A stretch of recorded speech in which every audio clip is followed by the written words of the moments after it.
আমরা ইতিমধ্যে বালাসীঘাটের নদী পেরিয়ে মাঝখানের বাড়িগুলোতে আসার চেষ্টা করছি। ইনশাল্লাহ এসে গেছি, কিছুক্ষণ পরে নামবো। এখানে অনেক লোক বসবাস করে। এখানে হাঁস, মুরগি, গরু, ছাগল সব কিছুই আছে।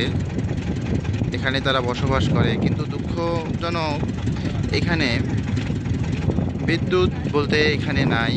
এরা হয়তো সৌরশক্তি ব্যবহার করে, হতে পারে। তবে অনেক লোক দেখা যাচ্ছে। আমরা তারা কিভাবে মানুষের সঙ্গে যোগাযোগ করে, কিভাবে বাজার করে, এগুলো তাদের কাছে শুনবো। আপনারা সাথেই থাকুন। তারা কিভাবে সংসার করে এবং জীবনযাপন করে, আমরা তাদের নিজে মুখে শুনবো। তারা এত কষ্টের মাঝে কিভাবে থাকে। তারপর অনেক কাশিয়া আমরা বলতে পারি। কাশিয়ার ফুল এখনও ফোটে নাই, তবে যখন কাশিয়ার ফুলগুলো ফোটে, সুন্দর মহিমান্বিত এলাকার মতো একটি এলাকা হয়ে ওঠে। অনেক প্রকৃতির সৌন্দর্য ফুটে ওঠে এগুলার মাঝে।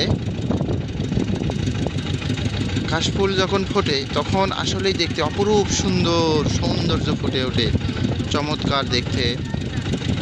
তবে আমরা দেখতে পাচ্ছি যে এখানে গরু, মানুষ বসবাস করে। গরু লালন পালন করে, গরু, ছাগল সব কিছুই এখানে লালন পালন করা হয়। তবে এনারা, আমার বিশ্বাস যে এনারা অনেক পরিশ্রম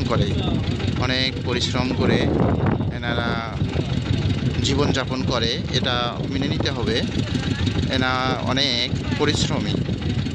আমাদের এই গাইবান্ধায় যারা এখানে বসবাস করে, আমাদের তুলনায় তারা অনেক পরিশ্রমী।